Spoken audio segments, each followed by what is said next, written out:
열한 제자가 갈릴리에 가서 예수의 명하시던 산에 이르러 예수를 배웠고 경배하나 오히려 의심하는 자도 있더라. 예수께서 나와 일러 가라사대 하늘과 땅의 모든 권세를 내게 주셨으니 그러므로 너희는 가서 모든 족속으로 제자를 삼아 아버지와 아들과 성령의 이름으로 세례를 주고 내가 너희에게 분부한 모든 것을 가르쳐 지키게 하라. 볼지어다 내가 세상 끝날까지 너희와 항상 함께 있으리라 하시니라. 아멘.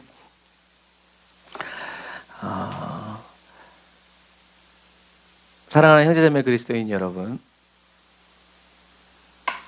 열한 제자가 갈릴리에 가서 예수님을 만나요. 그리고 성경은 제자들이 예수님을 배웠고 경배했지만 오히려 의심하는 자도 있었더라라고 얘기해요.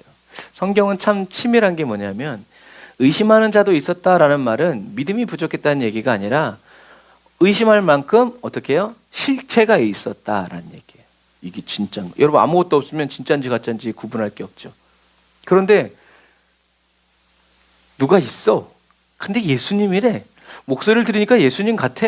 근데 보면 예수님이 아닌 것 같기도 해. 무슨 말인지 아시겠죠? 예수님이 부활하시고 나서 약간 얼굴에 형태에 약간 이상이 있을 수도 있죠. 달라진 거죠. 그래서 오히려 의심하는 자도 있다라는 이 말은 믿음이 없어서 부인하는 사람이 아니라 예수님이 오라고 한 그 산에 가서 예수님을 보긴 봤는데 이야 진짜 예수님이야? 우와 이제 이렇다는 의미가 바로 그런 의미예요. 그러니까 후대의 사람들로 하여금 의혹이나 의심할 수 없을 정도로 이런 사람도 있었다. 근데 그 말은 어떤 말이다? 실체가 진짜 긴가민가 할 정도로 실체가 있었기 때문에 이런 일이 있었다라는 얘기예요. 그래서 예수님의 말씀대로 이제 모인 사람들에게 예수님은 이제 지상 대명령을 말씀하시죠. 예루살렘에서도 충분히 말씀하실 수 있는데 왜 갈릴리인가? 그 말은 앞으로 이제 열방을 위해서 복음을 전할 선교의 기지가 어디다? 갈릴리라는 거예요. 만약에 예루살렘에서 했으면 예루살렘이 얼마나 좁은데요. 아마 다 잡아 죽였을 거예요 아마. 그래서 감시가 소홀한, 그나마 좀 자유로운, 그리고 예수님이 3년 반 동안 제자들을 많이 양육한, 그리고 예수님이 누구신지에 대해서 편견 없이 듣고 보고 배웠던, 많은 기적을 베풀었던 갈릴리에서 예수님이 이제 선교의 시작을 외치시는 거예요. 그리고 구약 성경에도 이제 어둠의 땅에 빛이 비칠 것이다라고 한 그 말. 그래서 갈릴리가 어둠의 땅, 버림받은 땅, 무식한 그래서 갈릴리에 무슨 선한 게 있냐 나사렛에서 그럴 정도로 버림받고 외면당한 도시였지만 하나님은 그런 도시에 빛을 비추셔서 거기서부터 복음의 빛이 비쳐나가도록 하시는 분이 바로 하나님이시다라는 거죠. 그래서 예수님이 모든 제자들에게 명령을 내리시는 근거는 뭐예요? 하늘과 땅의 모든 권세를 내게 주셨다라는 거죠. 하나님이 이제 나에게 모든 권세를 다 맡겨주셨기 때문에 내가 이제 너희들에게 뭐 한다? 명령한다. 그래서 왕이 되었으니까 어떻게 해요? 들어라 하면서 왕이 명령을 내리는 거죠. 내가 왕이 됐으니까 잘 섬길게요. 여러분들 가서 쉬세요. 이제 이런 것이 아니라 왕의 명령, 너희들의 왕의 명령을 들어라. 그래서 첫 번째 명령이 뭐예요? 가서 모든 민족을 제자로 삼아라라는 얘기죠. 이 말이 충격적인 이유는 예수님은 마태복음 10장 6절에 가나안 여인이 와서 좀 도와달라고 하니까 뭐라고 그랬어요? 나는 이스라엘의 양에게 보냄을 받았지 이방의 양들에게 보냄을 받은 사람이 아니다 라고 얘기하죠. 그런데 이제 제자들에게는 어떻게 해요? 가서 모든 민족, 모든 족속으로 뭘 삼아라? 제자를 삼아라. 네 제자가 아니고 누구 제자? 내 제자를 삼아라 라고 명령하시는 거죠. 그래서 예수님의 이 말씀 한마디 때문에 이제는 이방인과 유대인의 경계가 어떻게 해요? 허물어져 버렸어요. 누구의 말 때문에? 왕의 말 때문에. 사도 바울 때문에 누구 때문에가 아니라 왕이신 예수님이 이방인과 유대인의 경계, 유대인이 그토록 목숨을 걸고 세웠던 이방인과 유대인의 경계를 누가? 예수님이 무너뜨리시는 거예요. 그래서 이제는 누구든지 주의 이름을 부르는 자는 뭘 얻는다? 구원을 얻는다 라고 이야기하시는, 그것이 누구 때문이다? 바로 예수님 때문이다 라는 거죠. 그래서 예수님은 가라라고 얘기하시는 거예요. 그래서 이 가라라는 말은 계속적으로 끊임없이 나아가는 것을 의미해요. 그래서 우리가 요즘에 계속 하나님의 말씀을 들어보면 가라 하면 갈 만한 사람을 보내십시오 이렇게 하는 사람도 있지만 예수님은 뭐라고 말씀하시는 거예요? 계속적으로 나가야 된다. 여기가 막히면 저기로, 저기가 막히면 여기로, 여기가 막히면 또 여기로, 여기가 막히면 또 저기로. 그래서 가라라는 이 단어는 계속적으로 끊임없이, 그러니까 여러분 계속 끊임없이 나아가기를 위해서는 어떻게 돼요? 적극적으로, 능동적으로, 지속적으로 진행되어야 함을 강조하고 있는. 그래서 이런 뉘앙스로 예수님도 말씀하셨죠. 뭐라고요? 때를 얻든지 못 얻든지 가서 전해라. 그 말은 무슨 말이에요? 이렇게 계속. 그러니까 사도 바울은 어떻게 했어요? 제자들은, 초대교회 성도들은 어떻게 했어요? 감옥에 갇혀서도 전화를 했댄다. 죄송합니다. 전화가 없었을 텐데. 감옥에 가서도 복음을 전하고, 매를 맞으면서도 복음을 전하고, 거꾸로 죽임을 당하면서도 어떻게 해요? 복음을 전하는 거예요. 왜? 믿음이 좋아서? 아니, 명령에 순종하는 거예요. 계속 전하는 거예요. 하여튼 사는 날 동안 예수는 그리스도, 예수는 그리스도. 그래서 다른 제자들도 마찬가지지만 빌립 집사님 같은 경우에는 거꾸로 매달아 죽는 마지막 숨 거두는 그 순간까지 계속해서 뭐라고? 예수는 그리스도, 예수는 그리스도. 한 사람이라도 더 돌에 맞으면 아 해야 되는데 아 안 하고 맞으면 예수는 그리스도, 예수는 그리스도. 그러다 죽었다. 왜요? 예수님의 명령. 다시 말해서 무슨 말이에요? 예수님의 제자이기 때문에. 그랬기 때문에 예수님이 너는 내 제자다 라고 말씀하시는 거고, 예수님이 저와 여러분들을 제자 삼으셨기 때문에 저와 여러분들 어떻게 해요? 예수는 그리스도라고 말하기 위해서 어떻게 해요? 가야 돼요. 그래서 어떤 분은 그러셨다잖아요. 나이가 들어서 직장생활 하다가 하나님이 부르셔서 이제 목사가 되었어요. 마누라는 이혼한다고 난리고 자식 새끼들도 다 늙어서 무슨 치매 걸렸냐고. 근데 그분이 기도했대요. 하나님, 주님이 한 번도 보내시지 않은 그 땅으로 저를 보내십시오. 한 번도 복음이 전해지지 않은 곳으로 저를 보내십시오. 그래서 그분이 오지로 가게 됐대요. 하나님이 그 길을 열어주신 거예요. 여러분, 나이 들어서 주의 종이 되신 분들은 인맥도 있고 재력도 있고 괜찮단 말이에요. 그런데 어떻게 해요? 그 모든 거. 그 뭐예요? 제자죠. 사람들이 인정해주고 칭찬해주지 않아도 주님이 나를, 그런데 주님 내가 이렇게 늦지막히 쓰임받게 돼서 죄송합니다. 그렇다면 나의 얼마 남지 않은 이 시간을 하나님 아무도 가보지 않은 그곳으로 나를 보내십시오. 그때 주님이 진짜 보냈대요. 그냥 여기서 쓰임받아서 이렇게 하지 않고 진짜 오지로. 여러분, 하나님이 얼마나 기뻐하셨겠어요. 저와 여러분들은 주님이 저와 여러분들의 가라라고 하시면 어디를 가라는 게 아니라 우리는 계속 어떻게 해요? 끊임없이 계속적으로 지속적으로 적극적으로 질질 끌려가지 말고 여기에요 주님 와 하면서 하는 사람이 되어야 한다라는 거죠. 그래서 복음을 전할 때도 한 번, 두 번 찔러봤는데, 그러니까 고구마 전도왕 뭐 그렇게 얘기했잖아요. 익을 때까지 계속 찔러본다고. 그것처럼 우리가 한 번, 두 번 찔러보다가 안 되면 포기하지 말고 그리스도의 제자로 그들을 삼기 위해서 우리는 계속 힘을 쓰고 애를 쓰면서 노력과 정성을 아끼지 말라는 거죠. 언제까지? 될 때까지. 내가 죽으면 어쩔 수 없지만 그러나 내가 죽어서도 어떻게 대를 이어서 또 이렇게 복음을 전하는 그런 부분과 마찬가지.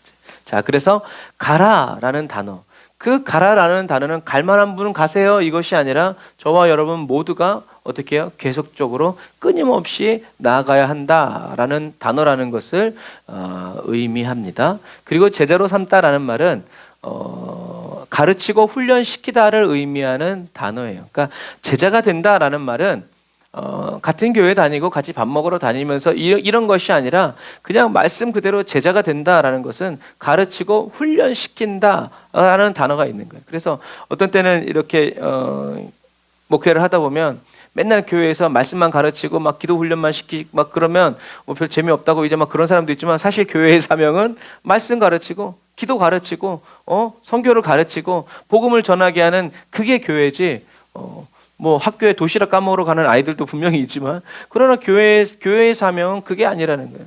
제자를 삼는다는 것은 바로 이렇게 끊임없이 가르치고 가서 교육하고 훈련하는 것을 의미한다라는 것을 기억해야 돼요. 그래서 주님, 내가 주님의 제자입니다라고 말할 때는 그 말에 이제 우리는 어떤 의미를 내포해야 돼요? 저를 가르쳐 주십시오. 저를 훈련시켜 주십시오. 라고 해야지, 주님께 배울 마음도 없고 가르침을 받을 마음도 없으면서 그냥 주님의 제자라는 그런 명예와 그런 어떤 분기술만 취하려고 하면 뭐 제자가 되겠죠. 근데 결국엔 뭐가 되겠어요? 베드로처럼 예수님 팔아먹고 도망가든지, 아니 버리고 도망가든지, 가룟 유다처럼 예수님 팔아먹겠죠. 다른 결론은 없어요. 그게 말씀의 길이기 때문에 그래요. 우리는 어떻게 해요? 우리가 주님께 주님의 진실한 제자가 되기를 원합니다. 참 제자가 되기를 원합니다. 라고 말한다면 우리는 그 마음속에는 주님 배우길, 아니 먼저 배워야 가르쳐 주지. 주님께 배우고 주님께 가르침을 받고 주님께 훈련을 먼저 받아야 저와 여러분들이 똑같이, 그래서 이 유대 사회 또 헬라 시대의 제자는 스승의 말버릇, 눈짓, 모든 걸 다 따라하는 사람이 제자였어요. 그러니까 어떻게 해요? 함께 살아가고 눈을 뜨면 같이 있고 눈 감을 때까지 계속 같이 있으면서 닮아가고, 스승의 말버릇, 뭐 이 표정, 제스처 이런 것까지 어떻게 해요? 다 닮아가는 사람이 그냥 보고 있으면 닮아가나요? 아니에요. 흉내를 내고. 그래서 뭐 저도 순복음이지만 옛날에 샤샤샤 하면서 막 조용기 목사님, 그래서 조용기 목사님 제자들 보면 다 가만히 눈 감고 들으면 다 똑같아. 그런 거예요. 왜 그러겠어요? 닮으려고. 우리도 예수님 어떻게 해요? 닮으려고. 그래서 그렇게 말하기 싫은데 예수님처럼 말하고, 예수님처럼 생각하고, 예수님처럼 마음 먹고 살아가는 거예요. 여러분, 이게 닮는 거예요. 그래서 우리는 어떻게 해야 돼요? 복음을 가르쳐야 돼요. 복음을 가르쳐서 깨닫게 하고, 그 복음 위에 서서 이 사람이 그리스도의 장성한 분량에 이르기까지 어떻게 해요? 계속 가르쳐야 돼요. 그래서 주님이 끝났다고 할 때까지 끝난 게 아니에요. 우리는 계속 말씀을 배우고 가르치고 전해줘야 돼요. 다 배운 다음에 해줄 수 없죠. 물론 그렇기도 하지만, 그러나 내가 배운 만큼 또 가르쳐주고, 내가 오늘 이렇게 깨달았으면 그걸 또 제자들에게 나누어주는 것이 바로 먼저 된 저와 여러분들이 해야 될 일이다. 그래서 참된 제자는 예수님의 가르침을 듣고 이해하고 끝까지 순종하는 사람이다 라는 것을 꼭 기억해야 돼요. 제자는, 사람들은 그냥 우리나라 같은 경우에도 교육열이 너무 높으니까 제자라고 하면 그냥 이렇게 가르침을 듣고 이해하죠. 여기까지만 가는 사람들이 많아요. 그런데 제자는, 기독교적인 제자는 끝까지 순종하는 사람. 뭐 이 정도면 됐네, 이제는 좀 나를 위해서 살아야지, 그런 게 제자가 아니라 끝까지. 끝은 언제예요? 주님이 오시든가 아니면 내 코에서 호흡이 끝날 때, 그때까지 계속 순종하려고 애를 쓰는 사람이 돼야 돼요. 근데 우리는 어떤 심리가 있냐면, 어떤 프로젝트가 끝나면 그 프로젝트에 대한 인센티브와 보상이 오는데 너무 익숙해져가지고 내가 한번 순종하면 그 보상이 하나님께 착착 쌓이는 걸 좋아해. 근데 여러분, 그렇게 살아가면요, 보상이 오면 좋지만 오지 않으면 절망과 회의에 빠져가지고 굉장히 슬픔의 나락으로 떨어질 거예요. 그래서 그리스도인은 중간 정산이 없어요. 그리스도인은 결산만 있어요. 예수님 말씀하시잖아요. 예수님이 와라 결산하자 이거지, 중간 정산이 없어요. 주님이 결산하면 그 결산으로 끝나는 거지 중간 정산이 없어요. 저와 여러분들이 중간 정산에 초점이 맞춰지면, 아니 저와 여러분들의 초점이, 삶의 목표가 중간 정산이 아니라 결산에 맞춰진다 그러면 많은 근심이 사라질 거예요. 중간 정산에 초점이 맞춰지면 사단에게 속아 넘어져서 낙심하게 될 거지만, 저와 여러분들의 마음과 생각과 초점이 온통 주님이 다시 오실 그날, 내가 주님 앞에 서게 될 그날, 그 결산의 날에 초점이 맞춰진다면 저와 여러분들은 이 세상 살아가는 동안에 어떤 뭔가를 본다고 하더라도 소망을 품게 될 거예요. 이게 끝이 아니니까. 끝은 주님이 끝이라고 할 때 끝인데, 그때까지 가는 마라톤과 같은 거죠. 중간 1등은 아무런 소용이 없어. 땅 할 때 맨 앞에서 달려가 봐야 소용없어. 왜요? 끝까지 달리는 사람이 결승점에 들어갈 수 있기 때문에 그래요. 그래서 우리는 뭘 해야 돼요? 믿음으로 쳐서 복종시켜요. 어떤 믿음? 내 믿음? 그러면 옛날에는 내 믿음인 줄 알았는데 그게 아니에요. 말씀으로 쳐서 복종시키는 거예요. 중간 정산은 없다. 결산만 있다. 주님이 다시 오시는 그날에 내가 주 앞에 서기 위해서 오늘도 참아내고 오늘도 견뎌내고 없는 게 아니라 있기 때문에 나는 끝까지 가야 된다라고 하나님의 말씀으로 저와 여러분들을 쳐서 복종시키는 저와 여러분들이 다 되시기를 주님의 이름으로 축복합니다. 제자들을 향한 예수님의 두 번째 명령은 아버지와 아들과 성령의 이름으로 그들에게 세례를 베풀라는 말씀이죠. 그래서 그냥 이렇게 문맥만 보면 그냥 성부와 성자와 성령의 이름으로 세례를 주노라, 그냥 이렇게 주문 같은 의미라고 생각할 수 있지만, 이 이름으로라는 단어처럼 가장 성경에 많이 쓰이는 단어가 뭐냐면 아내, 아내라는 뜻이에요. 어디 아내, 내 이름 아내. 그래서 이름 안에서라는 이 말의 의미는 뭐냐면 아버지와 아들과 성령의 교제 안으로 들어가서 교제하고 있는 상태를 의미해요. 품 안에 자식 할 때 그것처럼 상태를 의미하는 거예요. 그래서 주의 이름 안에서 주의 성소로 가네. 그 말은 무슨 말이에요? 이렇게 아버지와 아들과 그러니까 예수님 손잡고 어디요? 성소로 가는 거예요. 찬양의 제사 드리며, 그게 이름 안에서라는 의미예요. 그냥 우리는 근데 그냥 이름 안에서라 그러면 그냥 이름 안에서 이제 이렇게 하지만 사실은 그렇게 두리뭉실하게 넘어가면 안 돼요. 그래서 예수 안에서 우리 하나, 똑같아요. 그것도 뭐예요? 예수 안에서 어떻게 해요? 우리가 이렇게 아버지와 아들과 성령님과 함께 교제하면서 사랑하면서 사랑받으니까 어떻게 해요? 우리는 그런 사람들이고 용서하고 기뻐한다라는 얘기예요. 그래서 예수님은 너희가 내 안에라고 얘기하시는, 내 안에. 예수님 안에 누가 계세요? 하나님이 계시고 성령님이 계시고, 너희들이 내 안에 거하면 내 안에서 누구의 음성을 듣게 될 것이다? 아버지의 음성을 들을 것이고 내 음성을 들을 것이고 성령님의 음성을 듣게 될 것이다. 들어야 믿음이 생기고 들어야 너희들이 보냄을 받기도 하고 오기도 하고 하는 거다 라는 얘기예요. 그래서 우리가 이런 의미를 알고 예수 이름 안에, 그래서 우리가 예수 이름 안에 능력이 있네. 어떤 능력? 하나님과 예수님과 성령님과 교제하고 사귀어 살아가는, 그게 뭐다? 능력이라는 거예요. 그게 능력. 저와 여러분들이 받아야 되는 능력이 바로 그 능력이고, 저와 여러분들에게 주어진 능력이 바로 그 능력이라는 거예요. 예수님은 잘하는 사람들만 이렇게 하는 사람이 아니라 저와 여러분들이 지치고 이렇게 하면 입이 대빨 나와서 어떻게 왜 그리야? 일로 와봐. 말해봐. 네. 그건 그게 아니고 이건 이런 거야. 이제 그런 거죠. 그래서 이름 안에서라는 이 의미는 뭐냐면 아버지와 아들과 성령의 교제 안으로 들어가 교제하고 있는 상태를 의미한다. 그럼 우리가 기도할 때 우리가 이 의미를 정확히 알고, 하나님, 민서가 예수 이름 안에 살게 하여 주옵소서. 예를 들어서 민영이가 예수님의 이름 안에 살게 해주십시오 라는 그 의미는 그냥 믿게 해달라는 정도가 아니라 뭐예요? 아버지와 아들과 성령의 교제 안으로 들어가서 함께 살아가는 그 상태가 어떻게 해요? 끊이지 않고 깨지지 않고 변함없이 계속 가게 해달라는 놀라운 기도라는.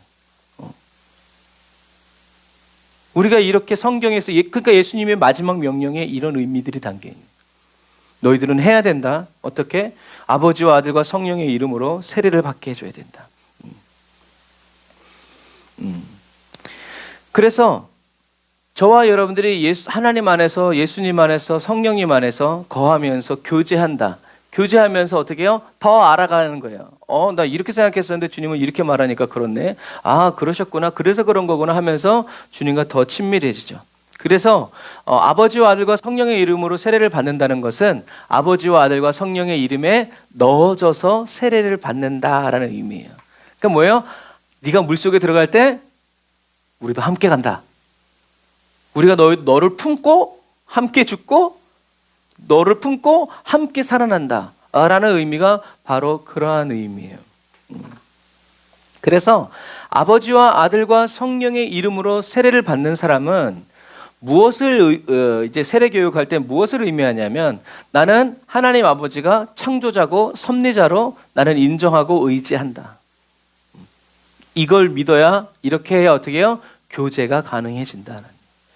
예수님을 유일한 중보자와 구속자로 받아들이고 성령님을 그의 성결자와 위로자로 고백하는 것이, 이렇게 고백하면서 믿으면서 어떻게 해요? 우리가 물로 세례를 받는다는 거예요. 또 다른 말로 저와 여러분들이 성령의 세례를 받고 또 성령 충만을 유지할 때도 항상 우리의 마음은 어떻게 돼요? 하나님은 창조자시다, 섭리자시다. 그래서 나는 주님을 의지하고 인정한다.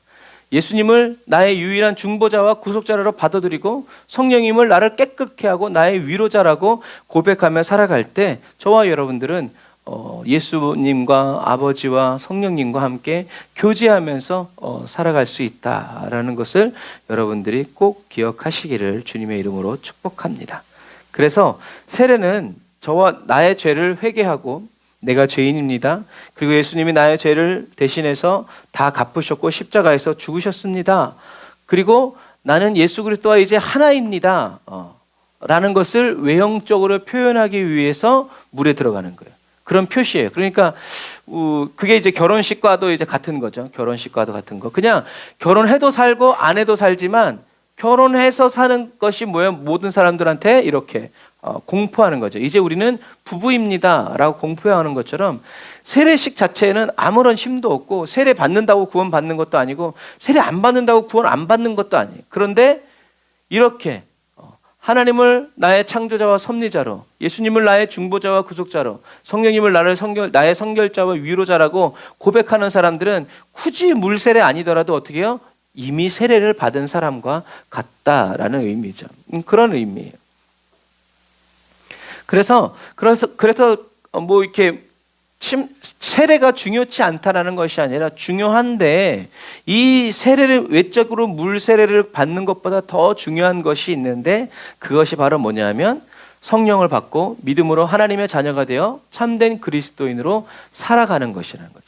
결혼식 했는데 남편으로서 안 살아가고 아내로서 안 살아가면 그 결혼식이 무슨 소용이 있어요? 100번 결혼식 한다고 진짜 남편이 되고 100번 결혼식 한다고 진짜 아내가 되나요? 그렇지 않아요. 결혼식은 아무런 힘이 없어요. 그냥 공표하는 거예요. 그런데 더 중요한 건 뭐예요? 결혼식 안 해도 아내로서, 남편으로서 얼마든지 살아갈 수 있죠. 그게 중요한 거예요. 저와 여러분들이 세례 받는 것보다 더 중요한 것은 아버지의, 성령님, 예수님 이름 그 안에서 어떻게 해요? 참된 그리스도인으로 살아가는 것이 더욱더 중요하다라는 거예요. 우리는 이것에 집중해야 된다. 그럼 어떤 분은 영적 기도를 한 번만 해야 된다는. 아니 한 번 할 수도 있고 두 번 할 수도 있고 100번 할 수도 있고 매번 할 수도 있죠. 중요한 건 뭐예요? 그 주님과 계속 살아가는 게 중요하다라는 거죠. 그렇게 한다고 해서 되는 거죠. 신학적인 그런 부분들은 중요한 게 아니에요. 우리가 그대로 살아가느냐, 살아가지 않느냐. 그래서 예수님의 세 번째 명령이 바로 이거예요. 제자들을 향한 예수님의 세 번째 명령은 너에게 명령한 모든 것을 지키도록 그들을 가르쳐라라는 거죠. 그래서 저와 여러분들은 어떻게 해요? 하나님의 은혜를 받는데 전문가가 되지 말고 받은 은혜를 간직하고 지켜 넉넉히 살아가는데 저와 여러분들의 힘을 쓰고 애를 써야 돼요. 하나님은 많이 준 사람에게 많이 찾기 때문에 그래요. 서머나 교회나 빌라델비아 같은 교회는 뭐예요? 적은 능력을 주었음에도 어떻게 해요? 참 진실하게 잘 칭찬받죠. 적게 줬는데 크게 하니까 칭찬받는 거예요. 많이 줬는데 많이 하면 또이 뭐요? 이제 그런 부분. 많이 줬는데 오히려 마이너스 이런 그래서 우리는 어떻게 하면, 그러니까 신앙생활이요, 어떻게 하면 은혜를 받을까도 중요하지만 어떻게 하면 받은 그 은혜를 지켜 살아가느냐도 중요한 과목이죠. 그런데 우리는 대부분 뭐만 원해요? 은혜 받는 것만 원해요. 그럼 뭐해? 밑 빠진 독인데 쑥쑥 나가지. 언제 나갔어 이제 그러면? 그럼 몰래 밑만 빠지면 감사하지. 뭐 뚜껑이 없어가지고 별의별 거 다 들어 앉아 있으면 이거 어떻게 해? 은혜 주셔도 금방 견질되는 거예요. 여러분, 저와 여러분들은 그래서 하나님의 은혜를 받는데 전문가, 하나님의 은혜를 어떻게 하면 받을 수 있는가를 가르치지 말고 하나님의 은혜를 받을 뿐만이 아니라 주신 그 은혜를 어떻게 하면 지키고 그 말씀대로 살아가고 더 큰 은혜를 받게 하는 그런 축복의 근간이 되게 하는가를 가르쳐야 된다라는 거죠. 이것을 어떻게 해요? 끊임없이. 그래서 가르치라라는 단어는 현재 분사. 10년이고 100년이고 계속 현재 분사. 무슨 말이에요? 계속 가르쳐야 된다는 얘기. 야, 한 번, 두 번 얘기해가지고 들어쳐 먹으면 얼마나 좋냐. 안 들으니까 어떻게 해요? 들을 때까지 얘기하는 거예요. 들을 때까지. 그래서 이런 말씀, 예수님이 구약에도 그렇고 신약에도 그렇잖아요. 내가 너에게 한 말을 네가 그들에게 얘기해서 그들이 회개하면 오케이. 그들도 심판받지 않고 너도 심판받지 않을 것이다. 근데 내가 너한테 얘기했는데 네가 상황이 어렵고 그들이 나를 때려 죽일 것 같아서 말을 안 해서 그 사람이 죽으면 어떻게 한다? 그 핏값을 난 너에게 찾는다. 가르치라는 거야. 너한테 어떤 보응이 오고 보복이 와도 너의 사명은 말해야 되는 거야. 왜? 내가 너에게 그것을 원하기 때문이다. 나의 제자고 나의 선지자, 나의 사도이기 때문에 그렇다라는 얘기예요. 그래서 이게 바로 저와 여러분들이 그리스도가 되는 것, 그리스도의 제자가 되는 것뿐만이 아니라 제자가 되면 우리는 당연히 어떻게 해요? 또 다른 사람들을 가르치고 훈련시켜야 될 사명이 있다라는 것을 기억해요. 그래서 막 신앙생활 10년, 20년 했는데 기도 어떻게 해야 돼요? 목사님한테 물어보세요. 회개하라! 그래서는 안 돼요. 우리는 가르쳐야 돼요. 그리고 배워야 돼요. 모르면 물어봐야 돼요. 그래서 뭐 그냥 그렇겠지 하고 그냥 넘어가서는 안 돼요. 그래서 마지막 시대에 참된 교회는 그리스도의 제자들에게 또 되려는 사람들에게 된 사람들에게 어떻게 해요? 말씀을 가르치고 기도를 가르치면서 제자들이 어떻게 해요? 말씀대로 지켜 순종하도록 도와줘야 돼요. 이게 바로 교회의 존재의 이유며 목적인 것이다. 그래서 예수님은 어떤 비유를 들으세요? 맛을 잃어버린 소금, 기름 없는 등불 얘기하면서 이렇게 소금 있으면 뭐하냐? 맛이 없는데 소용없어. 등이 있으면 뭐하냐? 기름이 없는데 언젠간 꺼져. 덥지도 않고 차지도 않고 쓸모가 없어. 왜 사니? 그래서 저와 여러분들은 말씀대로 살기 위해서 힘써야 되고 하나님의 말씀이 나에게뿐만이 아니라 다른 사람들에게도 하나님의 말씀이 되기 위해서 말씀이 이루어지는 삶을 살아가고 하나님의 말씀이 나타나는 삶을 살기 위해서 어떻게 해요? 우리는 힘쓰고 애를 써야 돼요. 더 성경을 파야 되고 더 기도의 우물을 파내려가야 된다라는 얘기죠. 저와 여러분들이 이렇게 힘쓰고 애쓰고 살아갈 때 하나님은 예수님은 어떻게 하신다고요? 내가 너와 항상 함께 있을 것이다. 있을 것이다 라는 말은요, 있을지도 모른다 라는 말이 아니라 반드시 내가 너와 함께 있을 것이다 라는 의미. 무슨 말이에요? 예수님의 의지가 담겨져 있는 거예요. 있을 거야 이것이 아니라 있을 것이다. 저와 여러분들이 먼 미래에 딱 한 번 짠 하고 나타나시는 것이 아니라 또 저와 여러분들이 승승장구하고 잘하고 있을 때만 주님이 동행해 주시는 것이 아니라 저와 여러분들이 살아가고 있는 매일매일의 삶에 예수님은 어떻게 해요? 함께 동행해 주신다라는 말씀이에요. 그러므로 저와 여러분들이 예수 그리스도 안에서 매일 듣고 보고 배우면서 가르침을 받고 훈련과 연단을 받으면서 또 그것을 다른 사람들에게 흘려보내고 나누어주고 또 가르치고 전하면서 이러한 삶을 살고 있다면 예수님이 눈에 보이지 않고 귀에 들리지 않아도 예수님은 이런 나와 함께 계시다는 것을 어떻게 해요? 믿어야 된다는 거예요. 내가 가르쳤는데 나를 배신하고 등치고 뭐 아이고 예수님은 뭐 팔아먹기까지 했는데 뭐 난 아직 인신매매는 안 당했는데 뭐 이제 우리는 그렇게 하지만 주님이 나와 함께 계시니 주님은 계속 나에게 말씀해 주시고 가르쳐 주시고 아버지와 예수와 성령님 안에서 나를 가르쳐 주시고 나를 인도해 주시는 그 은혜 감사하면서 살아가는 것을 우리는 어떻게 해요? 감사해야죠. 그래서 예수님 반드시 항상 함께 있을 것이다라는 이 말이 예수님의 의지가 담겨져 있다는 말은 무슨 말이에요? 안 되면 되게 한다. 예수님의 임재를 예수님과 임마누엘을 가로막는 게 있으면 어떻게 해요? 나 그거 가만두지 않는다. 무너뜨리겠다. 그러니까 우리가 예수님의 이름으로 기도하고 주님께 맡겨드릴 때 주님은 그 장벽을 무너뜨리시고 다시 세우지 못하게 하시면서 저와 여러분들과 함께 돌파하게 하는 거예요. 다윗이 얘기하잖아요. 하나님 주께서 나에게 어떻게 해요? 원수의 담을 넘는 법을 가르쳐 주셨다.